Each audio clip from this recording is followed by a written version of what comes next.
يفني جيشنا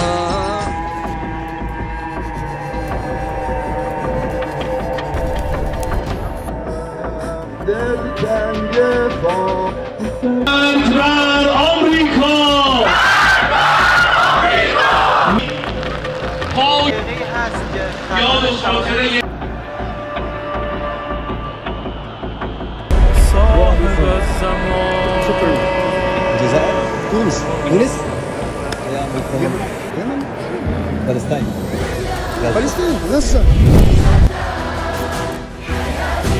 ಇಸ್ಲಾಂನಲ್ಲಿ ಒಂದು ನಂಬಿಕೆ ಇದೆ, ಮೆಹದಿ ಇಮಾಮ್ ಬರ್ತಾರೆ.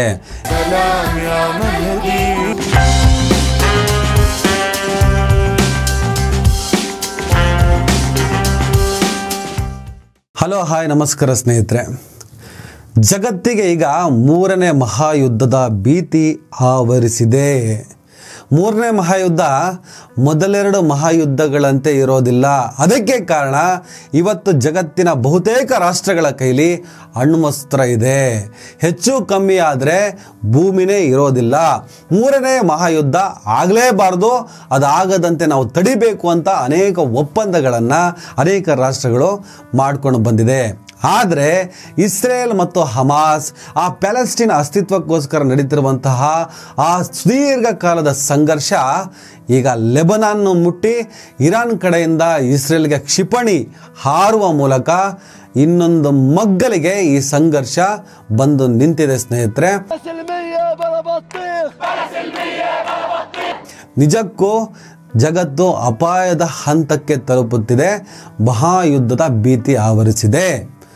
ಸ್ನೇಹಿತರೆ, ಇಸ್ರೇಲ್ ಎಲ್ಲಿಂದನೋ ಬಂತು, ಪ್ಯಾಲೆಸ್ಟೈನಲ್ಲಿ ಕೂತ್ಕೊಳ್ತು. ಅದೇ ಪ್ಯಾಲೆಸ್ಟೈನಲ್ಲಿ ಕೂತ್ಕೊಂಡು ಆ ನೆಲವನ್ನೇ ಆಕ್ರಮಿಸಿ ಅವರನ್ನೇ ಆಳುವ, ಅವರ ಎದೆಯ ಮೇಲೆ ಕೂತು ಪಾರುಪತ್ಯ ಮೆರೆಯುವಂಥ ಕೆಲಸವನ್ನು ಮಾಡ್ತು. ಹಮಾಸು, ಇಸ್ರೇಲು ಈ ಯುದ್ಧ ಸಂಘರ್ಷಗಳ ಬಗ್ಗೆ ಒಂದಿಷ್ಟು ವಿವರಗಳನ್ನು ನಾನು ಇವತ್ತು ಕೊಡ್ತೀನಿ. ಅದಕ್ಕಿಂತ ಮುಂಚಿತವಾಗಿ ಇರಾನ್ ಮತ್ತು ಇಸ್ರೇಲ್ ನಡುವೆ ಕ್ಷಿಪಣಿ ಯುದ್ಧ ಶುರುವಾಗಿದೆಯಲ್ಲ, ಇನ್ನು ಇಸ್ರೇಲ್ ಏನು ಹಾರಿಸಿಲ್ಲ, ಬಟ್ ನಮ್ಮನ್ನು ಕೆಣಕಿದಿರಿ, ನಿಮ್ಮ ಕಡೆಯಿಂದ ಕ್ಷಿಪಣಿ ಬಂದು ನಮ್ಮ ಮೇಲೆ ಬಿದ್ದಾಯಿತು, ನೀವು ಅದಕ್ಕೆ ಪ್ರತ್ಯುತ್ತರವನ್ನು, ಪ್ರತೀಕಾರವನ್ನು ಎದುರಿಸೋದಕ್ಕೆ ತಯಾರಾಗಿ ಅಂತ ಹೇಳಿಬಿಟ್ಟು ನೇರ ಸಂದೇಶವನ್ನು ಇಸ್ರೇಲ್ ರವಾನೆ ಮಾಡಿದೆ. ಇರಾನು ಯಾವಾಗಲೂ ಇಸ್ರೇಲ್ಗೆ ಎಚ್ಚರಿಕೆ ಕೊಡ್ತಾ ಇತ್ತು. ಶಿಯಾ ಪಾರುಪತ್ಯದ ರಾಷ್ಟ್ರಗಳಿರುವಂಥ ಮಧ್ಯಪ್ರಾಚ್ಯದಲ್ಲಿ ಲೆಬನಾನು, ಜೋರ್ಡನ್ನು, ಸಿರಿಯಾ, ಇದೇ ಪ್ಯಾಲೆಸ್ಟೈನ್, ಈ ಕಂಟ್ರಿಗಳಿಗೆಲ್ಲ ಸುಪ್ರೀಂ ಪವರ್ ಅಂತಿದ್ರೆ ಅದು ಇರಾನ್ ಮಾತ್ರ. ಈ ಎಲ್ಲ ಕಂಟ್ರಿಗಳಿಗಿಂತ ಅತ್ಯಂತ ಬಲಿಷ್ಠವಾಗಿರುವಂತಹ ಕಂಟ್ರಿ. ಅವರು ಶಸ್ತ್ರಾಸ್ತ್ರಗಳಲ್ಲೂ ಬಲಿಷ್ಠರು, ಅವರು ಆರ್ಥಿಕವಾಗಿಯೂ ಬಲಿಷ್ಠರು, ಅವರು ಸಾಮಾಜಿಕವಾಗಿಯೂ ಬಲಿಷ್ಠರು. ಹಾಗಾಗಿ ಇರಾನ್ ಇಸ್ರೇಲ್ ಸಂಘರ್ಷ ನೇರ ಶುರುವಾದಾಗ ಮಾತ್ರ ಇದಕ್ಕೊಂದು ಇತಿಶ್ರೀ ಖಂಡಿತ ಬೀಳುತ್ತೆ ಅಂತ ಹೇಳಿಬಿಟ್ಟು ಜಾಗತಿಕ ಚರ್ಚೆ ನಡೀತಾ ಇತ್ತು. ಸ್ನೇಹಿತರೆ, ಯಾವಾಗ ಪ್ಯಾಲೆಸ್ಟೈನು, ಹಮಾಸು ಈ ಸಂಘರ್ಷದಲ್ಲಿ ಇಸ್ರೇಲ್ ಇತ್ತು, ಇದೇ ಲೆಬನಾನಿಗೆ ಸಂಬಂಧಪಟ್ಟಂತಹ ಅಧಿಕಾರಿಗಳನ್ನು ಇಸ್ರೇಲ್ ಕೊಲ್ಲಕ್ಕೆ ತೊಡಗುತ್ತೋ, ಲೆಬನಾನ್ ನೇರವಾಗಿ ಇಸ್ರೇಲ್ ಮೇಲೆ ಮುಗಿಬೀಳುತ್ತೆ. ಲೆಬನಾನ್ ಮತ್ತು ಇಸ್ರೇಲ್ ನಡುವೆ ಯುದ್ಧ ಶುರುವಾಗಿತ್ತು. ನಿಮಗೆ ಕಳೆದ 2-3 ತಿಂಗಳಿಂದ ಆ ಘಟನೆಗಳ ಬಗ್ಗೆ, ಆ ಸಂಘರ್ಷಗಳ ಬಗ್ಗೆ ನಿಮಗೆ ಮಾಹಿತಿ ಇರಬಹುದು. ರೀಸೆಂಟಾಗಿ ಲೆಬನಾನ್ ಮೇಲೆ ಅವ್ಯಾಹತವಾಗಿ ಕ್ಷಿಪಣಿಗಳನ್ನು ಬಿಟ್ಟಂಥ ಇಸ್ರೇಲ್ ಹಿಜ್ಬುಲ್ಲಾ ನಾಯಕ, ಹಿಜ್ಬುಲ್ಲಾ ಅಂದರೆ ಲೆಬನಾನಿನ ಉಗ್ರವಾದವನ್ನು ಪ್ರತಿಪಾದಿಸುವಂಥ ಒಂದು ಸಂಘಟನೆ ಮತ್ತು ರಾಜಕೀಯ ಪಕ್ಷ. ಎಲ್ಲ ಹೇಳ್ತಾರೆ ಅವರು ಉಗ್ರಗಾಮಿಗಳಂತ. ಉಗ್ರಗಾಮಿಗಳಲ್ಲ, ಉಗ್ರವಾದವನ್ನು ಅಂದರೆ ಅವರು ಕ್ರಾಂತಿಯ ಮೂಲಕ ಸ್ವತಂತ್ರವನ್ನು ಪಡೆಯಬೇಕು, ಕ್ರಾಂತಿಯ ಮೂಲಕ ಹೋರಾಟದಲ್ಲಿ ಗೆಲ್ಲಬೇಕು ಅಂತ ಬಯಸುವಂಥ ಒಂದು ಸಂಘಟನೆ. ಆ ಹಿಜ್ಬುಲ್ಲಾ ಸಂಘಟನೆಯ ಕಮಾಂಡರ್ ಹಸನ್ ನಸರುಲ್ಲಾ ಅವ್ರನ್ನ ಕೊಲ್ತಾರೆ. ಅದಾದಮೇಲೆ ಇರಾನಿಗೆ ಸಂಬಂಧಪಟ್ಟಂಥ ಒಬ್ಬ ಅಧಿಕಾರಿನ ಕೊಲ್ತಾರೆ, ಹಮಾಸ್ ಮುಖಂಡನನ್ನು ಕೊಲ್ತಾರೆ. ಇದೆಲ್ಲ ಆಗ್ತಾ ಇರಬೇಕಾದ್ರೆ ಇರಾನ್ ಇಸ್ರೇಲ್ಗೆ ಎಚ್ಚರಿಕೆಯನ್ನು ಹೇಳ್ತಾ ಇರುತ್ತೆ. ನಮಗೆ ಗೊತ್ತಿರೋ ಪ್ರಕಾರ ಇರಾನ್ ಇಸ್ರೇಲ್ಗೆ ಹಲವು ದಶಕಗಳಿಂದ ಎಚ್ಚರಿಕೆಯನ್ನು ಹೇಳ್ತಾನೆ ಇದೆ. ಅವರು ಪ್ಯಾಲೆಸ್ಟೈನ್ ನೆಲದಲ್ಲಿ ಬಂದು ಕೂತಾಗಿಂದ, ಅವರು ಪಾರುಪತ್ಯ ಮೆರಿತಿದ್ದಾಗಿಂದನೂ ಇರಾನ್ ಹೇಳ್ತಾ ಇತ್ತು, ಇದು ಯಾಕೆ ಜಾಸ್ತಿ ಆಯಿತು, ಸ್ವಲ್ಪ ಹುಷಾರಾಗಿರಿ, ಇದು ಒಳ್ಳೇದಲ್ಲ ಅಂತ. ಆದರೆ ಯಾವುದೇ ಕಾರಣಕ್ಕೂ ಇರಾನ್ ಇಸ್ರೇಲ್ ಮೇಲೆ ಒಂದೇ ಒಂದು ಕ್ಷಿಪಣಿಯನ್ನಾಗಲಿ, ಒಂದೇ ಒಂದು ಬಾಂಬನ್ನಾಗಲಿ ಎಸೆಯುವಂಥ ಕೆಲಸವನ್ನು ಮಾಡ್ತಾ ಇರಲಿಲ್ಲ.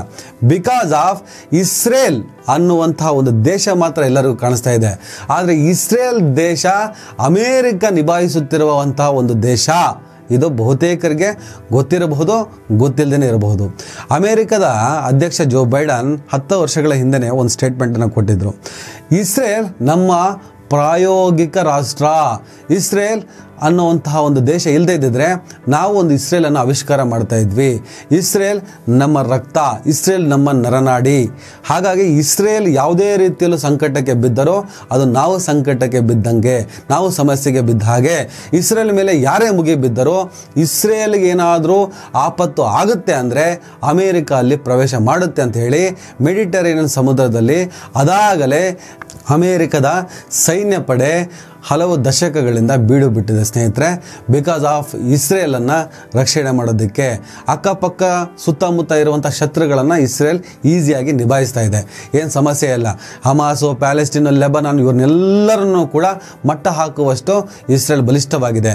ಒಂದು ವೇಳೆ ಇರಾನ್ ಅಂತ ಬಲಿಷ್ಠ ರಾಷ್ಟ್ರಗಳು ಅಖಾಡಕ್ಕೆ ಇಳಿದಾಗ ಅಮೇರಿಕ ನೇರವಾಗಿ ಯುದ್ಧದ ಅಖಾಡಕ್ಕೆ ಇಳಿಯುತ್ತೆ. ಆ ಕಾರಣಕ್ಕೆ ಇರಾನ್ ಮೀನಾಮೇಷ ಎಣಿಸ್ತಾ ಇತ್ತು. ಆದರೆ ಎಲ್ಲ ಹಂತವನ್ನು ಮೀರಿ ಇಸ್ರೇಲ್ ಮುನ್ನುಗ್ತಾ ಇರೋದನ್ನು ನೋಡಿದ ಮೇಲೆ ಇರಾನ್ ಕೈಯಲ್ಲಿ ಸುಮ್ಮನಿರೋಕ್ಕಾಗಿಲ್ಲ. ಹಾಗಾಗಿ 300-400 ಕ್ಷಿಪಣಿಗಳನ್ನು ಮೊನ್ನೆ ಅದರ ಮೇಲೆ ಹಾರಿಸಿದೆ. ಈಗ ಅಮೇರಿಕದ ಜೋ ಬೈಡನ್ ಒಂದು ಸ್ಟೇಟ್ಮೆಂಟನ್ನು ರಿಲೀಸ್ ಮಾಡಿದ್ದಾರೆ. ಇರಾನ್, ನಿನಗೆ ಎಚ್ಚರಿಕೆಯ ಕರೆಯನ್ನು ಕೊಡ್ತಾ ಇದ್ದೀವಿ. ಇದು ಮುಂದುವರಿದರೆ ನಾವು ನೇರವಾಗಿ ಯುದ್ಧದ ಅಖಾಡಕ್ಕೆ ಇಳಿಬೇಕಾಗತ್ತೆ. ಹಾಗೆ ಇಳಿದ್ರೆ ನಿನ್ನ ಪರಿಸ್ಥಿತಿ ಏನಾಗಬಹುದು ಅಂತ ನೀನು ಊಹಿಸೋದಕ್ಕೆ ಸಾಧ್ಯ ಆಗಲ್ಲ ಅಂಥೇಳಿ ಅಲ್ಲಿಗೆ ಸ್ಪಷ್ಟವಾಗಿದೆ ಸ್ನೇಹಿತರೆ. ಇಸ್ರೇಲ್ ಜೊತೆ ಅಮೇರಿಕ ಸೇರಿ ಇರಾನ್ ಮೇಲೆ ಯುದ್ಧ ಮಾಡುವಂಥ ಸಂಭವ ಇದೆ. ಹಾಗೆ ನೋಡಿದ್ರೆ ಇರಾನು ಏಕಾಂಗಿಯಾಗಿ ಅಂತೂ ಈ ಯುದ್ಧದಲ್ಲಿ ಭಾಗಿಯಾಗುವುದಿಲ್ಲ. ಯಾಕಂದರೆ ಇರಾನ್ ಜೊತೆ ರಷ್ಯಾ ಇದೆ, ಇರಾನ್ ಜೊತೆ ಚೀನಾ ಇದೆ. ಯುದ್ಧದಲ್ಲಿ ಅವರೆಲ್ಲ ಬಂದು ಸೇರ್ಕೋತಾರೋ ಸೇರಲ್ವೋ ಅದು ಗೊತ್ತಿಲ್ಲ. ವಿಟೋ ಇನ್ನಿತರ ಕಾನ್ಸೆಪ್ಟ್ಗಳು ಇಲ್ಲಿ ಯಾವ ಥರ ಕೆಲಸವನ್ನು ಮಾಡುತ್ತೆ ಅದು ಗೊತ್ತಿಲ್ಲ. ಸದ್ಯಕ್ಕೆ ಇರಾನ್ ಜೊತೆ ಇಂತಿಂಥ ರಾಷ್ಟ್ರಗಳು ನಿಂತಿದ್ದಾವೆ. ಇಸ್ರೇಲ್ ಜೊತೆ US, UK, ಫ್ರಾನ್ಸ್ ಸೇರಿದ ಹಾಗೆ ಅನೇಕ ರಾಷ್ಟ್ರಗಳು ನಿಂತ್ಕೊಂಡಿದ್ದಾವೆ. ಮೊದಲೆರಡು ಮಹಾಯುದ್ಧಗಳು ಶುರುವಾಗಿದ್ದು ಹೀಗೆ. ಒಂದೆರಡು ರಾಷ್ಟ್ರಗಳ ನಡುವೆ ನಡೆದಂತಹ ಸಂಘರ್ಷ ಹಲವಾರು ದೇಶಗಳ ಸ್ನೇಹ ಸಂಕೋಲೆ ವಾಗ್ದಾನಗಳ ಪರಿಣಾಮವಾಗಿ ಮಹಾಯುದ್ಧಗಳೇ ನಡೆದು ಹೋದವು. ಈ ಸಲ ಅದೇ ಥರ ನಡೆಯುವಂಥ ಸಾಧ್ಯತೆ ಇದೆ. ಆದರೆ ಯುದ್ಧದ ಭೀಕರತೆ ಅತ್ಯಂತ ಅತ್ಯಂತ ಅತ್ಯಂತ ಅತ್ಯಂತ ಭಯಾನಕವಾಗಿರುತ್ತೆ, ಅದು ಮಾತ್ರ ಸತ್ಯ. ಯಾಕಂದರೆ ಇವತ್ತಿರುವಂಥ ವೆಪನ್ಗಳು ಭೂಮಂಡಲವನ್ನೇ ಸುಟ್ಟು ಬೂದಿ ಮಾಡಬಲ್ಲದು. ಆ ಆತಂಕ ಎಲ್ಲರಿಗೂ ಇದ್ದೇ ಇದೆ. ಹಾಗೆ ಇರಾನ್ ಹಾಗೂ ಇಸ್ರೇಲ್ ಇವರಿಬ್ಬರಲ್ಲಿ ಯಾರು ಬಲಿಷ್ಠರು? ಈಗ ಅಮೇರಿಕ ಇಸ್ರೇಲ್ ಸಪೋರ್ಟ್ ಮಾಡುತ್ತೆ, ಫ್ರಾನ್ಸ್ ಇಸ್ರೇಲ್ ಸಪೋರ್ಟ್ ಮಾಡುತ್ತೆ, UK ಇಸ್ರೇಲ್ ಸಪೋರ್ಟ್ ಮಾಡುತ್ತೆ, ಈ ಕಡೆ ರಷ್ಯಾ ಇರಾನಿಗೆ ಸಪೋರ್ಟ್ ಮಾಡುತ್ತೆ, ಆ ಕಡೆ ಚೀನಾ ಇರಾನಿಗೆ ಸಪೋರ್ಟ್ ಮಾಡುತ್ತೆ. Bharat we stand with Palestine ಅಂತ ಹೇಳಿಬಿಟ್ಟು ಈ ದೇಶ ಮೊದಲಿಂದನೂ ಪ್ಯಾಲೆಸ್ಟೈನ್ ಪರ ನಿಂತಿರೋದ್ರಿಂದ ಇಸ್ರೇಲ್ ಜೊತೆ ಒಳ್ಳೆ ಬಾಂಧವ್ಯ ಇದ್ದರೂ ಕೂಡ ಯುದ್ಧ ಅನ್ನುವಂಥ ವಿಚಾರ ಬಂದಾಗ ಇವರು ತಟಸ್ಥರಾಗ್ತಾರೆ. ನಮ್ಮ ಬೆಂಬಲ ಇಸ್ರೇಲ್ಗಾಗಲಿ, ನಮ್ಮ ಬೆಂಬಲ ಪ್ಯಾಲೆಸ್ಟೈನ್ಗಾಗಲಿ ಅಂತ ಹೇಳಿಬಿಟ್ಟು ಯಾವುದೇ ರೀತಿಯಲ್ಲೂ ರಿಸ್ಕ್ ತೆಗೆದುಕೊಳ್ಳುವಂತಹ ಕೆಲಸಕ್ಕೆ ಭಾರತ ಸೇರಿದಂತೆ ಹಲವು ರಾಷ್ಟ್ರಗಳು ಮುಂದಾಗೋದಿಲ್ಲ. ಆದರೆ ಯುದ್ಧವನ್ನೇ ಮಾಡಿಕೊಂಡು ಬಂದ, ಯುದ್ಧಕ್ಕೆ ಸದಾ ತಯಾರಾಗಿ ನಿಂತಿರುವ ರಾಷ್ಟ್ರಗಳು ಈ ಹಂತದಲ್ಲಿ ಪರಸ್ಪರ ಎರಡು ದೇಶಗಳ ಜೊತೆ ನಿಲ್ಲುವಂತಹ ಸಾಧ್ಯತೆ ಜಾಸ್ತಿ ಇದೆ. ಈ ಬೆಂಬಲಿಸುವ ದೇಶಗಳನ್ನೆಲ್ಲ ನಾವು ಬದಿಗಿಟ್ಟು ಇವರಿಬ್ಬರಲ್ಲಿ ನೇರವಾಗಿ ಇಸ್ರೇಲ್ ಮತ್ತು ಇರಾನ್ ಇವರಿಬ್ಬರಲ್ಲಿ ಯಾರು ಬಲಿಷ್ಠರು ಅಂತ ಲೆಕ್ಕಾಚಾರಕ್ಕೆ ಬಂದರೆ ನಿಮಗೆ ಶಸ್ತ್ರಾಸ್ತ್ರದಲ್ಲೂ ಸಾಮಾಜಿಕವಾಗಿಯೂ ಆರ್ಥಿಕವಾಗಿಯೂ ಇಸ್ರೇಲ್ ಮತ್ತು ಇರಾನ್ ಸಮಸಮನಾಗಿ ಬಲಿಷ್ಠರಿದ್ದಾರೆ. ಒಂದು ವಿಚಾರದಲ್ಲಿ ಅವ್ರು ಸ್ಟ್ರಾಂಗ್ ಇದ್ದರೆ ಇನ್ನೊಂದು ವಿಚಾರದಲ್ಲಿ ಇವ್ರು ಸ್ಟ್ರಾಂಗ್ ಇದ್ದಾರೆ. ನೇರವಾಗಿ ಇವರ ಆರ್ಥಿಕತೆ, ಆ ನೀತಿ ಈ ನೀತಿ, ಭೂ ವ್ಯಾಪ್ತಿ ಇದನ್ನೆಲ್ಲ ಪಕ್ಕಕ್ಕಿಟ್ಟು ಶಸ್ತ್ರಾಸ್ತ್ರಗಳಲ್ಲಿ ಯಾರು ಬಲಿಷ್ಠರು ಅಂದರೆ ಇಸ್ರೇಲ್ ಮತ್ತು ಇರಾನ್ ಇವೆರಡೂ ರಾಷ್ಟ್ರಗಳು ಶಸ್ತ್ರಾಸ್ತ್ರಗಳಲ್ಲಿ ಬಲಿಷ್ಠ ರಾಷ್ಟ್ರ ಅಂತಲೇ ಜಗತ್ತಿನಲ್ಲಿ ಗುರುತಿಸಿಕೊಂಡಿದೆ ಸ್ನೇಹಿತರೆ. ಹಾಗಾಗಿ ಇಲ್ಲಿವರೆಗೂ ಇಸ್ರೇಲ್ ಹಮಾಸನ್ನು ಎದುರಿಸಿದಷ್ಟು ಈಸಿಯಾಗಿ, ಪ್ಯಾಲೆಸ್ಟೀನ್ನ ಎದುರಿಸಿದಷ್ಟು ಈಸಿಯಾಗಿ, ಲೆಬನಾನನ್ನು ಎದುರಿಸಿದಷ್ಟು ಈಸಿಯಾಗಿ ಇರಾನ್ ಮೇಲೆ ಮಾಡೋದಕ್ಕೆ ಸಾಧ್ಯ ಇಲ್ಲ. ಇಸ್ರೇಲ್ಗೆ ಅಮೇರಿಕ ಒಂದೇ ಬಾಹ್ಯ ಶಕ್ತಿ. ಅಮೇರಿಕವನ್ನು ನಂಬಿಕೊಂಡು ಇಸ್ರೇಲ್ ಯಾವುದೇ ಹಂತಕ್ಕೂ ಹೋಗಲೂಬಹುದು, ಇರಾನ್ ಕೂಡ ಯಾವುದೇ ಹಂತಕ್ಕೂ ಹೋಗ್ಬೋದು. ಯಾಕಂದರೆ ಇವರಿಗೆಲ್ಲ ಪರಮೋಚ್ಚ ನಾಯಕ ಅಂತ ಇರೋದು ಅಲಿ ಖೊಮೇನಿ. ಅವರು ಇರಾನ್ನ ಸರ್ವೋಚ್ಚ ನಾಯಕ, ಸುಪ್ರೀಂ ನಾಯಕ. ಇಲ್ಲೆಲ್ಲೋ ಹಿಜ್ಬುಲ್ಲಾ ನಾಯಕ ಹಸನ್ ನಸ್ರುಲ್ಲಾನ್ನ ಮುಗಿಸಿದ ಹಾಗೆ ಅಲಿ ಖೊಮೇನಿಗೆ ಏನಾದರೂ ಸಣ್ಣ ಗಾಯ ಆದರೂ ಕೂಡ ಇರಾನ್ ತನ್ನ ರಾಷ್ಟ್ರ ನಾಶವಾದರೂ ಪರವಾಗಿಲ್ಲ, ತಾನು ಏನು ಮಾಡಬೇಕು, ಏನು ಮಾಡಬಹುದು ಅನ್ನೋದನ್ನು ಕಲ್ಪನೆ ಕೂಡ ಮಾಡೋದಕ್ಕೆ ಸಾಧ್ಯ ಇಲ್ಲ ಸ್ನೇಹಿತರೆ. ಇದು ಎಲ್ಲಿಂದ ಎಲ್ಲಿಗೆ ಬೇಕಾದರೂ ಹೋಗ್ಬೋದು. ಇನ್ನು ಇರಾನ್ ಮತ್ತು ಇಸ್ರೇಲ್ ನಡುವೆ ಸಂಘರ್ಷ ಆದರೆ ಇವ್ರ ಪರವಾಗಿ ಯಾರು ನಿಲ್ಬೋದು ಅಂದರೆ ಕ್ಯೂಬಾ ನಿಲ್ಲುತ್ತೆ, ನಾರ್ತ್ ಕೊರಿಯಾ ಬರುತ್ತೆ, ರಷ್ಯಾ ಬರುತ್ತೆ, ಸಿರಿಯಾ, ಇರಾಕ್, ಲೆಬನಾನ್, ಇವ್ರದ್ದೊಂದು ಇಷ್ಟು ದೇಶಗಳು ಇವ್ರ ಜೊತೆ ಸೇರಿಕೊಳ್ತವೆ. ಹಾಗೆಯೇ ಆ ದೇಶದ ಒಳಗಡೆ ಇರುವಂತಹ ಅಮಾಲ್ ಮೂವ್ಮೆಂಟ್ ಇರ್ಬೋದು, ಲಿವಾ, ಜೈನ್ ಬಿಯೋನ್ ಇರ್ಬೋದು, ಹೌತೀಸ್ ಇರ್ಬೋದು, Hamas, popular mobilisation forces, Wagner group, ಹೀಗೆ ಅನೇಕ ಲೆಬನಾನ್ನಲ್ಲಿರುವಂಥ ಗ್ರೂಪ್ಗಳು ಇಲ್ಲಿ ಇರಾನ್ಗೆ ಬೆಂಬಲವಾಗಿ ನಿಲ್ತವೆ. ಇನ್ನು ಇರಾನ್ ಮತ್ತು ಇಸ್ರೇಲ್ ನಡುವೆ ಯುದ್ಧ ಆದರೆ ಯುನೈಟೆಡ್ ಸ್ಟೇಟ್ಸು ಮತ್ತು ಇಸ್ಲಾಮಿಕ್ ಕಂಟ್ರಿ ಆದಂತಹ ಟರ್ಕಿ ಹಾಗೂ ಇರಾಕ್, ನಾವಿಲ್ಲಿ ಬಹಳ ಗಮನಿಸಬೇಕಾದಂಥ ವಿಚಾರ, ಇರಾಕ್ ಕೂಡ ಇರಾನ್ ವಿರುದ್ಧವಾಗಿ ಇಸ್ರೇಲ್ ಪರವಾಗಿ ಕಾದಾಡುವಂತಹ ಸಾಧ್ಯತೆ ಜಾಸ್ತಿ ಇದೆ. ಅದೇ ರೀತಿ ಇದೇ ದೇಶದ ಒಳಗಡೆ ಇರುವಂಥ, ಈಗ ಲೆಬನಾನ್ ಒಳಗಡೆ ಇರುವಂತಹ ಸೌತ್ ಲೆಬನಾನ್ ಆರ್ಮಿ ಇರ್ಬೋದು, ಲೆಬನೀಸ್ ಅಪೋಸಿಷನ್ ಇರ್ಬೋದು, ಅಲ್ ಖೈದಾ ಉಗ್ರಗಾಮಿ ಸಂಘಟನೆ ಇದು ಸುನ್ನಿ ಸಂಘಟನೆ. ಇದೇ ಥರ ಇಸ್ಲಾಮಿಕ್ ಸ್ಟೇಟ್ ಐಸಿಸ್ ಏನು ಹೇಳ್ತೀವಿ ಅದು ಕೂಡ ಸುನ್ನಿ ಸಂಘಟನೆ ಆಗಿದ್ದು ಅವ್ರಿಗೂ ಶಿಯಾ ಆಗಿದೆ. ಇಲ್ಲಿ ಸುನ್ನಿ ಶಿಯಾ ಅನ್ನೋಂಥ ಒಂದು ಸಂಘರ್ಷ ಕೂಡ ಇರೋದ್ರಿಂದ ಅವರೆಲ್ಲರೂ ಕೂಡ ಇರಾನ್ ವಿರುದ್ಧ ಅಥವಾ ಶಿಯಾ ಕಂಟ್ರಿಗಳ ವಿರುದ್ಧವಾಗಿ ಇಸ್ರೇಲ್ ಪರವಾಗಿ ಕೆಲಸ ಮಾಡುವಂಥ ಸಾಧ್ಯತೆ ಇದೆ ಅಂತ ಎಲ್ಲರೂ ಹೇಳ್ತಾರೆ. ಫ್ರೀ ಸಿರಿಯನ್ ಆರ್ಮಿ ಇರ್ಬೋದು, ಅಲ್ ನುಸ್ರಾ ಫ್ರಂಟ್ ಇರ್ಬೋದು, ತೆಹ್ರಿ ಅಲ್ ಶಾಮ್ ಇರ್ಬೋದು, ಪೀಪಲ್ಸ್ ಮುಜಾಹಿದ್ದೀನ್ ಆಫ್ ಇರಾನ್ ಇರ್ಬೋದು, ಹೀಗೆ ಇಸ್ಲಾಂ ರಾಷ್ಟ್ರಗಳ ನಡುವೆ ಇರುವಂತಹ ಭಿನ್ನಾಭಿಪ್ರಾಯಗಳು ಸುನ್ನಿ ಶಿಯಾ ಅಂತ ವಿಚಾರಧಾರೆಗಳಿಂದ ಶಿಯಾ ಕಂಟ್ರಿಗಳು ಹಾಗೂ ಇಸ್ರೇಲ್ ನಡುವೆ ಯುದ್ಧ ನಡೀತಾ ಇರೋದ್ರಿಂದ ಸುನ್ನಿ ಕಂಟ್ರಿಗಳಾದಂಥ ಸೌದಿ ಅರೇಬಿಯಾ ಇರ್ಬೋದು, UAE ಇರ್ಬೋದು, ಈ ಕಂಟ್ರಿಗಳ ಜೊತೆ ಇಸ್ರೇಲ್ ವ್ಯಾಪಾರ ಸಂಬಂಧವನ್ನು ಇಟ್ಕೊಂಡಿದೆ. ವ್ಯಾಪಾರ ಸಂಬಂಧವನ್ನು ಇಟ್ಕೊಂಡಿದೆ. ಶಿಯಾ ಕಂಟ್ರಿಗಳ ಜೊತೆ ಅದು ಸಂಘರ್ಷ ಮಾಡ್ತಾ ಇದೆ. ಮಧ್ಯ ಪ್ರಾಚ್ಯ ರಾಷ್ಟ್ರಗಳ ನಡುವಿನ ಸಂಘರ್ಷದ ಕಥೆ ಇದು.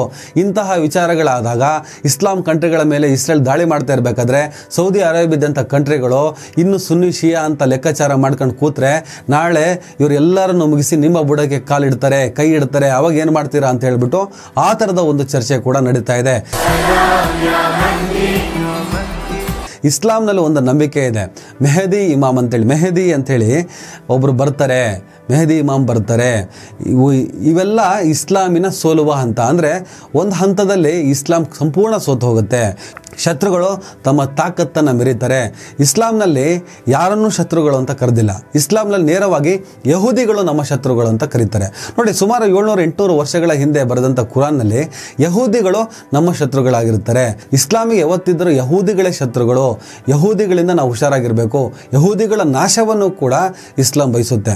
ನೋಡಿ, ಸುಮಾರು 800 ವರ್ಷಗಳ ಹಿಂದೆ ಯಹೂದಿಗಳನ್ನು ತನ್ನ ಶತ್ರು ಅಂತ ಇಸ್ಲಾಂ ಕರೆಯುತ್ತೆ. ಇವತ್ತು ಯಹೂದಿ ರಾಷ್ಟ್ರವಾದಂಥ ಇಸ್ರೇಲ್ ಜೊತೆನೆ ಇಸ್ಲಾಮಿಕ್ ರಾಷ್ಟ್ರಗಳ ಸಂಘರ್ಷ ಇದೆ. ಆದರೆ ಇಲ್ಲೂ ಸುನ್ನಿ ಶಿಯಾ ಅನ್ನೋ ಭಿನ್ನಾಭಿಪ್ರಾಯದಿಂದ ಇಲ್ಲಿ ಇಸ್ಲಾಂ ಕಂಟ್ರಿಗಳಿಗೆ ಬಹಳ ದೊಡ್ಡ ಹಿನ್ನಡೆ ಆಗ್ತಾ ಇದೆ. ಈ ಕಾರಣಕ್ಕೆ ಇಸ್ಲಾಂನಲ್ಲಿ ಇನ್ನೊಂದು ನಂಬಿಕೆ ಇದೆ, ಇಮಾಮ್ ಮೆಹದಿ ಅನ್ನೋರು ಒಬ್ಬರು ಬರ್ತಾರೆ. ಅವರು ಬರುವ ವೇಳೆಗೆ ಇಸ್ಲಾಮಿಕ್ ಕಂಟ್ರಿಗಳು ಅಥವಾ ಇಸ್ಲಾಂ ವಿನಾಶದ ಅಂಚಿಗೆ ಹೋಗಿರುತ್ತೆ, ಭಾಳ ಸಂಕಷ್ಟದಲ್ಲಿರ್ತಾರೆ. ಯುದ್ಧ ಇರ್ಬೋದು, ಅನೇಕ ವಿಚಾರಗಳಲ್ಲಿ ಇಸ್ಲಾಂ ಸೋತು ಹೋಗುತ್ತೆ. ಆ ಸಂದರ್ಭದಲ್ಲಿ ಮೆಹದಿ ಇಮಾಮ್ ಬರ್ತಾರೆ.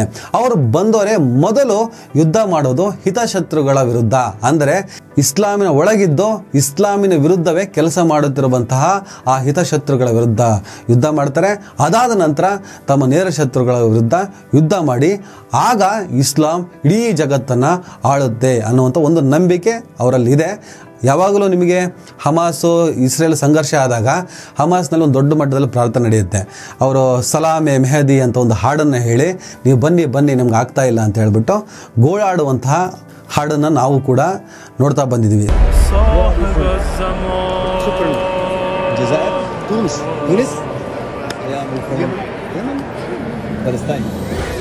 فلسطين ಸ್ನೇಹಿತರೆ, ಈಗ ಇಸ್ರೇಲ್ ಮತ್ತು ಇರಾನ್ ಯುದ್ಧ ನಡೆಯುತ್ತೆ ಅಥವಾ ನಡೆಯಲ್ಲ, ನಿನ್ನೆ ಮೊನ್ನೆ ಬೆಳೆದಂಥ ಈಗಲೂ ನಡೀತಿರುವಂಥ ಈ ಬೆಳವಣಿಗೆ ಕಾರಣ ಏನು? ಎಲ್ಲಿ ಶುರುವಾಯಿತು ಈ ಕಲಹ? ಎಲ್ಲಿ ಶುರುವಾಯಿತು ಈ ಸಂಘರ್ಷ? ಇಷ್ಟೆಲ್ಲ ಆಗೋದಕ್ಕೆ ಏನು ಕಾರಣ?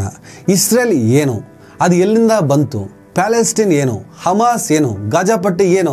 ವೆಸ್ಟ್ ಬ್ಯಾಂಕ್ ಕತೆ ಏನು? ಇವೆಲ್ಲದರ ವಿವರವನ್ನು ನಾವು ಫಸ್ಟ್ ತಿಳ್ಕೊಂಬರೋಣ. ಅದು ತಿಳ್ಕೊಂಡು ಬಂದರೆ ಇವತ್ತು ನಡೆಯುವ ಅಥವಾ ನಾಳೆ ನಡೆಯಬಹುದಾದಂತಹ ಬೆಳವಣಿಗೆಗೆ ಸರಿಯಾದ ಉತ್ತರ ಸಿಗುತ್ತೆ. ಫಸ್ಟ್ ಅದು ನೋಡ್ಕೊಂಬರೋಣ. ಹಿಟ್ಲರ್ ಲಕ್ಷಾಂತರ ಯಹೂದಿಗಳನ್ನು ಕೊಂದು ಕ್ರೂರಿ ಎನಿಸಿಕೊಂಡ. ಆದರೆ ಅವನಿಗೆ ಕಿಂಚಿತ್ತು ಪಶ್ಚಾತ್ತಾಪವಿರಲಿಲ್ಲ. ನಾನೇಕೆ ಯಹೂದಿಗಳನ್ನು ಕೊಂದೆ ಎನ್ನುವುದನ್ನು ಇತಿಹಾಸ ವಿಮರ್ಶಿಸುತ್ತದೆ ಎಂದು ಬಿಟ್ಟ. ಪ್ಯಾಲೆಸ್ಟೀನ್ ಗರ್ಭ ಸೀಳಿ ಹೊರಬರುವ ಪ್ರಯತ್ನದಲ್ಲಿದ್ದ ಇಸ್ರೇಲ್ಗೆ ಬ್ರಿಟಿಷರ ಬೆಂಬಲವಿತ್ತು. ಜರ್ಮನ್ ಯಹೂದಿಗಳ ವಿರುದ್ಧ ರಣಕಹಳೆ ಮೊಳಗಿಸಿತ್ತು. ಆದರೆ ಅಂತಿಮವಾಗಿ ಇಸ್ರೇಲ್ ಪ್ಯಾಲೆಸ್ಟೀನ್ ಆಕ್ರಮಿಸಿ ಭೂಪಟದಲ್ಲಿ ಸ್ಥಾಪಿತವಾಗಿತ್ತು. ತನ್ನ ಅಸ್ತಿತ್ವದಲ್ಲೇ ಗಾಜಾ ಮೇಲೆ ಲೆಬನಾನ್, ಪಕ್ಕದ ಜೋರ್ಡಾನ್, ತಳಭಾಗದ ಈಜಿಪ್ಟ್, ಇರಾನ್, ಆಸುಪಾಸಿನ ಅರಬ್ ರಾಷ್ಟ್ರಗಳು ಇಸ್ರೇಲ್ ಮೇಲೆ ಮುಗಿಯದ ದ್ವೇಷ ಬಿಟ್ಟುಕೊಂಡಿದೆ. ಆದರೆ ಇಸ್ರೇಲ್ ಇವರನ್ನೆಲ್ಲ ಮಟ್ಟ ಹಾಕಿ ವಿಶ್ವಕ್ಕೆ ಮದ್ದು ಗುಂಡುಗಳನ್ನು ಸರಬರಾಜು ಮಾಡುವಷ್ಟು ಬಲಿಷ್ಠವಾಗಿ ಹೋಗಿದೆ. ವಿಶ್ವಸಂಸ್ಥೆಯ ನಿಯಮಗಳ ಪ್ರಕಾರವೇ ನರಮೇಧ ಎಂದು ಕರೆಯಬಹುದಾದ ಹಲವು ಪ್ರಮುಖ ದಾಳಿಗಳಲ್ಲಿ ಲಕ್ಷಾಂತರ ಪ್ಯಾಲೆಸ್ಟೀನರ ಕಗ್ಗೊಲೆ ನಡೆಸಿದ್ದಾರೆ. ಲೆಕ್ಕವಿಲ್ಲದಷ್ಟು ಪ್ಯಾಲೆಸ್ಟೀನರು ತಾಯ್ನಾಡಿನಲ್ಲೇ ಮತ್ತು ನೆರೆಯ ದೇಶಗಳಲ್ಲಿ ನಿರಾಶ್ರಿತರಂತೆ ಬದುಕುತ್ತಿದ್ದಾರೆ. ಪ್ಯಾಲೆಸ್ಟೈನ್ ಎದ್ದು ಬರುತ್ತೆ ಎಂಬುದು ಅಲ್ಲಿನ ಅವಿರತ ಘೋಷಣೆಯಾಗಿದೆ. ನಾವು ಹೇಳೋದಕ್ಕೆ ಬಿಡೋದಿಲ್ಲ ಅನ್ನೋದು ಇಸ್ರೇಲ್ನ ಅಲಿಖಿತ ನಿಯಮವಾಗಿದೆ.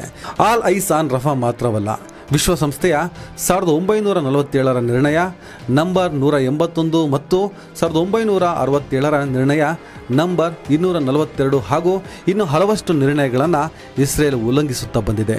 ಅದರ ಉಲ್ಲಂಘನೆಗೆ ಬೆಂಗಾವಲಾಗಿ ನಿಂತಿರುವುದು ಅಮೆರಿಕದ ಅಗಾಧ ಆರ್ಥಿಕ ಮಿಲಿಟರಿ ಸಹಾಯ ಮತ್ತು ಭದ್ರತಾ ಸಮಿತಿಯಲ್ಲಿ ಇಸ್ರೇಲಿನ ಬಗ್ಗೆ ಎಲ್ಲ ನಿರ್ಣಯಗಳ ವಿರುದ್ಧ ಬಳಸಿದ ವೀಟೋ ಅಧಿಕಾರ ಎನ್ನಲಾಗುತ್ತೆ. ನಿಜ ಹೇಳಬೇಕಂದ್ರೆ ಇಸ್ರೇಲ್ ಕ್ರೂರತೆಗೆ ನ್ಯಾಯ ಅಂತಿದ್ರೆ ಜಗತ್ತು ಯಾವತ್ತೋ ಆ ರಾಷ್ಟ್ರದ ಮೇಲೆ ಆರ್ಥಿಕ ದಿಗ್ಬಂಧನ ಹೇರಬೇಕು. ಈಗ ಗಾಜಾ ಪ್ರತ್ಯೇಕ ರಾಷ್ಟ್ರವಾಗಬೇಕು ಅಂತ ಅನುದಾನ ನೀಡಿರುವ ಚೀನಾ ಒಂದೇ ಈ ಸಾಮ್ರಾಜ್ಯಶಾಹಿಗಳ ವಿರುದ್ಧ ತಣ್ಣನೆ ಹಗೆ ಸಾಧಿಸುತ್ತಿರುವ ರಾಷ್ಟ್ರ. ಅಮೆರಿಕ, ಇಸ್ರೇಲ್ ಅಣ್ತಮ್ಮಂದಿರ ತೆರೆಮರೆಯ ಕ್ರೂರತೆಗಳು ಬಿಚ್ಚಿಟ್ಟಷ್ಟು ಬೆಚ್ಚಿ ಬೀಳಿಸುವಂತಿದೆ. ಎರಡು ದೇಶಗಳ ಮಾಮೂಲು ಆದಾಯವಾದ ಶಸ್ತ್ರಾಸ್ತ್ರಗಳಿಂದ ಸತ್ಯದ ಕೂಗು ಹೊರಬರದಂತೆ ಬಾಯಿಗೆ ಗುರಿಯಿಟ್ಟು ಉಡಾಯಿಸುವುದು ಜಗತ್ತಿಗೂ ಗೊತ್ತಿದೆ.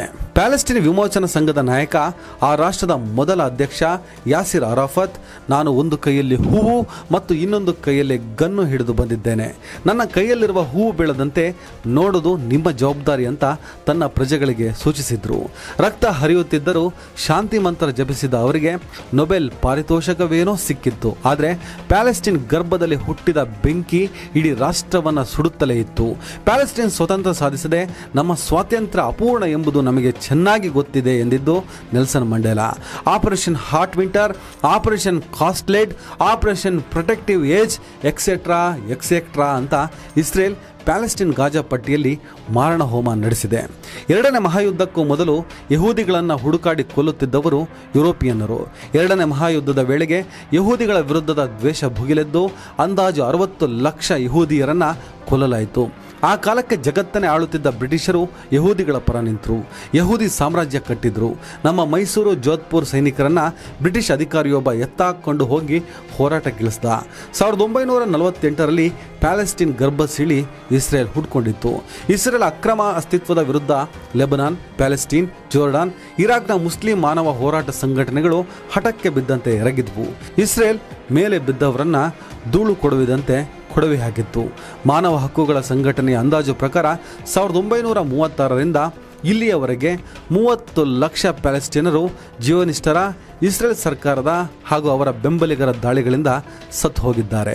ಕೆಲವರು ಆಕ್ರಮಣದಿಂದ, ಹಲವರು ನಿರಾಶ್ರಿತರಾಗಿ ಪರೋಕ್ಷ ಹಿಂಸಾಚಾರದಿಂದ ನರಳಿ ಸತ್ತಿದ್ದಾರೆ. ಇಸ್ರೇಲ್ ದಾಳಿಗಳಿದ ನಂತರ ಸುಮಾರು 90 ಲಕ್ಷ ಪ್ಯಾಲೆಸ್ಟೀನಿಯರು ನಿರಾಶ್ರಿತರಾಗಿದ್ದಾರೆ.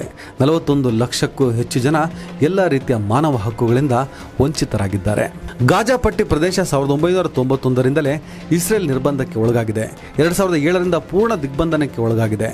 2008ರಿಂದ ಸತತವಾಗಿ ಇಸ್ರೇಲ್ ಮಿಲಿಟರಿ ದಾಳಿಗೆ ಒಳಗಾಗಿದೆ. 2014ರ ಜುಲೈ ಮತ್ತು ಆಗಸ್ಟ್ನಲ್ಲಿ 53 ದಿನಗಳ ಕಾಲ ನಡೆದ ದಾಳಿ, ಕಳೆದ ಅಕ್ಟೋಬರ್ 2023ರಿಂದ ಇಲ್ಲಿಯವರೆಗೆ ನಡೆಯುತ್ತಿರುವ ದಾಳಿ ಭೂಮಂಡಲದ ದಾಳಿಗಳಲ್ಲೇ ಅತ್ಯಂತ ಭೀಕರವೆನ್ನಲಾಗಿದೆ. 2014ರ ದಾಳಿ ಸಂದರ್ಭ ಗಾಜಾದ 365 ಚದರ ಕಿಲೋಮೀಟರ್ ಪ್ರದೇಶದಲ್ಲಿ ಇದ್ದ ಜನಸಂಖ್ಯೆ 17 ಲಕ್ಷ. ಅವರಲ್ಲಿ 43% 14 ವರ್ಷಕ್ಕಿಂತ ಕೆಳಗಿನ ಮಕ್ಕಳಿದ್ರು. 38 ಮಂದಿ ಬಡತನ ರೇಖೆಗಿಂತ ಕೆಳಗಿದ್ದವರಿದ್ದರು.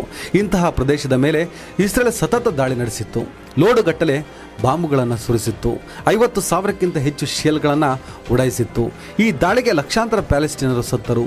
ಅವರಲ್ಲಿ 30%ಕ್ಕೂ ಹೆಚ್ಚು ಮಕ್ಕಳು ಇಸ್ರೇಲ್ ಕ್ರೌರ್ಯಕ್ಕೆ ಸಾಕ್ಷಿಯಾಗಿ ರಕ್ತದ ಮಡುವಿನಲ್ಲಿ ದಾಳಿಯಲ್ಲಿ ನರಳಿ ಸತ್ತರು. ಈ ದಾಳಿಯಲ್ಲಿ 10,000ಕ್ಕೂ ಹೆಚ್ಚು ಮಂದಿ ವಾಸಿಯಾಗದ ಅಂಗವೈಕಲ್ಯಕ್ಕೆ ತುತ್ತಾದರು. ಅಷ್ಟೇ ಪ್ರಮಾಣದ ಮನೆಗಳನ್ನು ಅಲ್ಲಿನ ನಿವಾಸಿಗಳು ಕಳ್ಕೊಂಡ್ರು. 50,000ಕ್ಕೂ ಹೆಚ್ಚು ಮನೆಗಳು ನಾಶವಾದರೆ 30%ಕ್ಕೂ ಹೆಚ್ಚು ಶಾಲೆಗಳು ನಾಶವಾಗಿ 4.25 ಲಕ್ಷ ಮಕ್ಕಳು ಶಿಕ್ಷಣದಿಂದ ವಂಚಿತರಾದರು. ಆಸ್ಪತ್ರೆಗಳು ನೆಲಸಮವಾದವು. 43%ಕ್ಕೂ ಹೆಚ್ಚು ಜನರು ನಿರುದ್ಯೋಗಿಗಳಾದರು. ಪ್ಯಾಲೆಸ್ಟೀನರನ್ನು ಬುಡ ಸಮೇತ ನಾಶ ಮಾಡಿ ಆ ಜಾಗದಲ್ಲಿ ಯಹೂದಿ ಸಾಮ್ರಾಜ್ಯವನ್ನು ವಿಸ್ತಾರಗೊಳಿಸುವುದು ಇಸ್ರೇಲ್ನ ಮಹತ್ವಾಕಾಂಕ್ಷೆಯಾಗಿದೆ. ಅದಕ್ಕಾಗಿ ತನ್ನ ಶಸ್ತ್ರಕೋಟೆಯನ್ನು ಭದ್ರಪಡಿಸಿಕೊಂಡಿದೆ. ಹೀಗಾಗಿ ನಿಂತ ನೆಲದಲ್ಲಿ ನ್ಯಾಯ ಹುಡುಕಲು ಅಲ್ಲಿ ಹೋರಾಟದ ಗುಂಪುಗಳು ಹುಟ್ಟಿಕೊಂಡವು. ಪ್ಯಾಲೆಸ್ಟೀನ್ಗಾಗಿ ಲೆಬನಾನ್, ಜೋರ್ಡಾನ್, ಸಿರಿಯಾ, ಈಜಿಪ್ಟ್ ಸುತ್ತಮುತ್ತಲ ದೇಶಗಳ ಬಂಡುಕೋರರು ಸಿಡಿದು ನಿಂತರು. ರಕ್ತಕ್ಕೆ ರಕ್ತವೇ ಉತ್ತರ ಎಂಬ ನಿರ್ಧಾರಕ್ಕೆ ಬಂದರು. ಯಾಸಿರ್ ಅರಾಫತ್ಗೆ ಸಿಕ್ಕಿದ ನೊಬೆಲ್ ಪಾರಿತೋಷಕಕ್ಕೂ ರಕ್ತ ಮೆತ್ತಿಕೊಂಡಿತ್ತು. ಅರಬ್ ದೇಶಗಳಲ್ಲಿ ಸಾಮ್ರಾಜ್ಯಶಾಹಿ ವಿರೋಧಿ ಅರಬ್ ರಾಷ್ಟ್ರೀಯವಾದಿ ಸರ್ಕಾರಗಳು ಪ್ಯಾಲೆಸ್ಟೀನರ ಹೋರಾಟವನ್ನು ಬೆಂಬಲಿಸಿದವು. 1964ರಲ್ಲಿ ಆಗ ರಾಷ್ಟ್ರೀಯವಾದಿ ಅರಬ್ ಲೀಗ್ ಎಲ್ಲ ಪ್ಯಾಲೆಸ್ಟೀನ್ ರಾಜಕೀಯ ಗಿರಿಲ್ಲ ಗುಂಪುಗಳ ಸಭೆ ಕರೆದು ಪ್ಯಾಲೆಸ್ಟೀನ್ ವಿಮೋಚನಾ ಸಂಘಟನೆ ಸ್ಥಾಪಿಸಿತು. ಇದರ ಮುಖ್ಯ ಗುಂಪು ಫತಾ ಎಂಬ ಯಾಸರ್ ಅರಾಫತ್ ನಾಯಕತ್ವದ ಗುಂಪಾಗಿತ್ತು. ಅದರ ಜೊತೆಗೆ ಹಲವು ರಾಷ್ಟ್ರೀಯವಾದಿ ಎಡ ಕಮ್ಯುನಿಸ್ಟ್ ಗುಂಪುಗಳು ಸೇರಿಕೊಂಡವು. ಪ್ಯಾಲೆಸ್ಟೀನ್ ಗರ್ಭದಲ್ಲಿ ಹುಟ್ಟಿದ್ರಿಂದ ಇಸ್ರೇಲ್ಗೆ ಯಹೂದಿ ದೇಶವಾಗಿ ಮಾನ್ಯ ಮಾಡಲಿಕ್ಕೆ ಪ್ಯಾಲೆಸ್ಟೀನ್ ವಿಮೋಚನಾ ಸಂಘಟನೆ PA ಸಿದ್ಧವಿರಲಿಲ್ಲ. ಅದು 1946ರವರೆಗೆ ಇದ್ದ ಬ್ರಿಟಿಷ್ ಮ್ಯಾಂಡೇಟಿನ ಗಡಿಗಳಿರುವ ಸ್ವತಂತ್ರ ಅವಿಭಜಿತ ಪ್ಯಾಲೆಸ್ಟೀನ್ ದೇಶಕ್ಕಾಗಿ ಒತ್ತಾಯಿಸುತ್ತಿತ್ತು. ಅದನ್ನು ಸಶಸ್ತ್ರ ಹೋರಾಟದಿಂದ ಪಡೆಯುವುದು ಅದರ ಗುರಿಯಾಗಿತ್ತು. ಗಮನಿಸಿ, ಈ ಸಂಘಟನೆಗಳು ಶಾಂತಿಯುತ ಹೋರಾಟದ ಮೂಲಕ ಪ್ಯಾಲೆಸ್ಟೀನ್ ವಿಮೋಚನೆಗಾಗಿ ರಂಗೇರಿದ್ವು. ಆದರೆ ಇಸ್ರೇಲ್ ಶಸ್ತ್ರಗಳ ಮೂಲಕ ದಮನಕಾರಿ ಮಾರ್ಗಗಳನ್ನು ಹುಡುಕಿಕೊಂಡಿತ್ತು. ಹೂ ನೆಲದಲ್ಲಿ ನೆತ್ತರು ಹರಿಸಿತ್ತು. ರಕ್ತಕ್ಕೆ ರಕ್ತವೇ ಉತ್ತರವಾದರೆ ಅದಕ್ಕೂ ಸಿದ್ಧ ಎಂದು ಆ ಸಂಘಟನೆಗಳು ಭಾವಿಸಿದ್ದು ತೀರಾ ಇತ್ತೀಚೆಗೆ. 1948ರ ಯುದ್ಧದ ನಂತರ ದೇಶ ಬಿಟ್ಟ ಲಕ್ಷಾಂತರ ಪ್ಯಾಲೆಸ್ಟೀನರು ದೇಶಕ್ಕೆ ಮರಳಿ ಅವರ ಭೂಮಿಯಲ್ಲಿ ವಾಸಿಸೋದು ಅವರ ಹಕ್ಕೆಂದು PA ಪ್ರತಿಪಾದಿಸುತ್ತಿತ್ತು. 1967 1972ರವರೆಗೆ ಜೋರ್ಡನ್ನಲ್ಲಿ, 1972ರಿಂದ 1982ರವರೆಗೆ ಲೆಬನಾನ್ನಲ್ಲಿ, 1982ರಿಂದ 1993ರವರೆಗೆ ಟುನಿಯಾಷದಲ್ಲಿ ಮುಖ್ಯ ಕಚೇರಿ ಹೊಂದಿತ್ತು. PAಯನ್ನು ಪ್ಯಾಲೆಸ್ಟೀನರ ಏಕಮಾತ್ರ ಕಾನೂನುಬದ್ಧ ಪ್ರತಿನಿಧಿಯಾಗಿ 100ಕ್ಕೂ ಹೆಚ್ಚು ದೇಶಗಳು ಮಾನ್ಯ ಮಾಡಿದ್ವು. ಇಸ್ರೇಲಿ ಆಕ್ರಮಿತ ಪ್ರದೇಶದಲ್ಲಿ 1987 1993ರ ಅವಧಿಯಲ್ಲಿ PAಯೇತರ 4 ಗುಂಪುಗಳು ಇಸ್ರೇಲ್ ಪ್ರಭುತ್ವ ವಿರುದ್ಧ ಮಹಾ ಹೋರಾಟ ನಡೆಸಿ ವಿಶ್ವದ ಗಮನಕ್ಕೆ ತಂದಿತ್ತು. ಇನ್ನೇನು ಇಸ್ರೇಲಿಗಳ ಆಟ ಮುಗಿಯುತ್ತೆನ್ನುವಾಗ ಅರಬ್ ದೇಶಗಳಲ್ಲಿ ರಾಷ್ಟ್ರೀಯವಾದಿ ಸಾಮ್ರಾಜ್ಯಶಾಹಿ ವಿರೋಧಿ ಶಕ್ತಿಗಳಿಗೆ ಹಿನ್ನಡೆಯಾಗಿತ್ತು. ಅರಬ್ ಆರ್ಥಿಕ ಮಿಲಿಟರಿ ಬೆಂಬಲ ಕ್ಷೀಣಿಸಿತ್ತು. ಈ ವೈಫಲ್ಯವನ್ನ ಮೊದಲ ಇಂತಿಫಾದ ವೈಫಲ್ಯ ಎನ್ನಲಾಗುತ್ತೆ.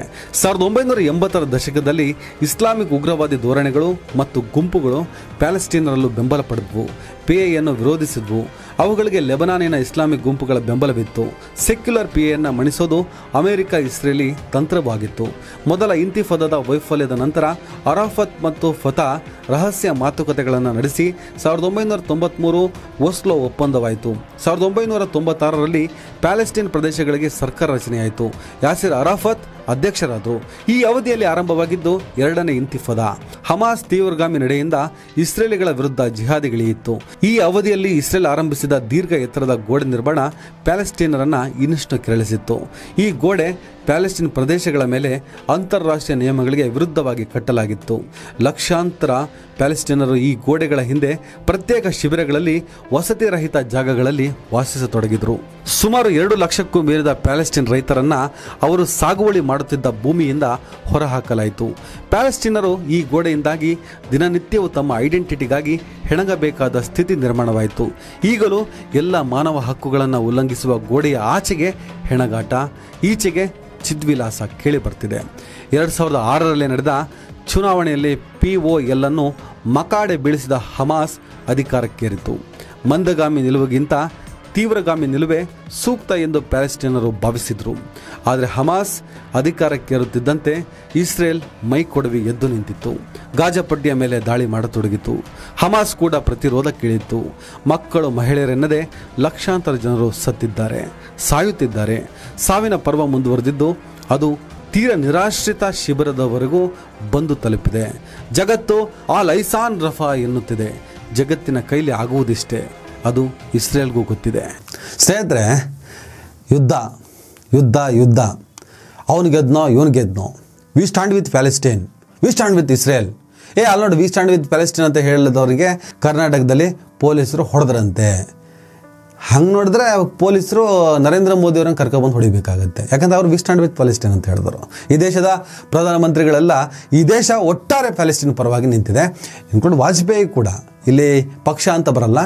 ಈ ಪ್ಯಾಲೆಸ್ಟೈನ್ ಯಾವ ರೀತಿಯಲ್ಲಿ ನೋವು ಅನುಭವಿಸ್ತಿದೆ, ಯಾವ ರೀತಿಯಲ್ಲಿ ನ್ಯಾಯದಿಂದ ವಂಚಿತವಾಗಿದೆ, ತಮ್ಮ ಎದೆಯ ಮೇಲೆ ಆಶ್ರಯಕ್ಕೆ ಅಂತ ಬಂದು ಕೂತಂಥ ವ್ಯಕ್ತಿಗಳು ಹೇಗೆ ಅವರನ್ನು ಅಪೋಷಣೆ ತಗೊಂಡ್ರು ಅನ್ನೋದ್ರ ಬಗ್ಗೆ ಇಡೀ ಪ್ರಪಂಚ ಕ್ಲಾರಿಟಿ ಇರೋದ್ರಿಂದ ಆ ಕ್ಲಾರಿಟಿ ಯಾರ್ಯಾರಿದೆ ಅವರೆಲ್ಲ ಪ್ಯಾಲೆಸ್ಟೈನ್ ಪರವಾಗಿ ನಿಂತಿದ್ದಾರೆ.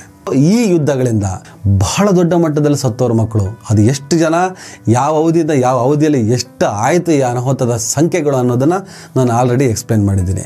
ಯುದ್ಧ ವಿನಾಶಕ್ಕೆ ಕಾರಣ. ಈಗೇನಾದರೂ ಇರಾನ್ ಮತ್ತು ಇಸ್ರೇಲ್ ವಾರ್ ಏನಾದರೂ ನಡೆದ್ರೆ, ಅದು ಸ್ಟ್ರಾಂಗ್ ಆಗಿ ಏನಾದರೂ ಮೂಮೆಂಟ್ ಆದರೆ US, ರಷ್ಯಾ, ಫ್ರಾನ್ಸು, UK ಆದಿಯಾಗಿ ಕೆಲವು ರಾಷ್ಟ್ರಗಳು ಇವ್ರ ಜೊತೆ ನಿಂತು ಯುದ್ಧಕ್ಕೆ ಏನಾದರೂ ನಿಂತರೆ 3ನೇ ಮಹಾಯುದ್ಧ ಅಂತೂ ಗ್ಯಾರಂಟಿ. ಪ್ರಪಂಚ ನಾಶ ಆಗೋದಂತೂ ಗ್ಯಾರಂಟಿ. ಬಾಂಬ್ ಬಿದ್ದು ಸುಟ್ಟು ಕರಕಲಾಗೆ ನಾವೆಲ್ಲ ಸಾಯ್ತೀವಂತಲ್ಲ, ಯುದ್ಧ ನಡೆದ್ರೆ ತಿನ್ನಕ್ಕೆ ಸಿಗಲ್ಲ. ಯುದ್ಧ ಯಾವ್ಯಾವ ರೀತಿಯಲ್ಲಿ ನಮ್ಮ ದೈನಂದಿನ ಜೀವನದ ಮೇಲೆ ಪರಿಣಾಮ ಬೀರಬಹುದು ಅನ್ನೋದರ ಕ್ಲಾರಿಟಿ ಇಟ್ಕೊಂಡು ಯುದ್ಧ ಬೇಡ ಅನ್ನುವಂಥ ಆಂದೋಲನವನ್ನು ಶುರು ಮಾಡೋಣ. ನೋ ಯುದ್ಧ. ಯಾಕಂದರೆ ಮಧ್ಯಪ್ರಾಚ್ಯದ ಸಂಘರ್ಷ ಮುಗಿಯೋ ಸಂಘರ್ಷನೇ ಅಲ್ಲ. ಎಂಡ್ ಆಗಬೇಕು ಅಂದರೆ ಎಂಡಿಂಗ್ ಪೊಸಿಷನ್ಗೆ ಬರ್ತಾ ಇದೆ. ಎಂಡ್ ಅಂದರೆ ಎಂಡ್ ಆಗಿಬಿಡುತ್ತೆ. ತಡೆದು ಸರಿ ಮಾಡಿ ಒಪ್ಪಂದ ಮಾಡಿ ಒಳ್ಳೆ ರೀತಿಯಲ್ಲಿ ಮುಗಿಸುವ ಸೂಕ್ತ ಸಂದರ್ಭನೂ ಬಂದಿದೆ, ಇಲ್ಲ ಎಲ್ಲ ಮುಗಿದು ಹೋಗೋ ಸಂದರ್ಭನೂ ಬಂದಿದೆ. ಏನಾಗುತ್ತೆ ಕಾದು ನೋಡೋಣ. ನಮಸ್ಕಾರ.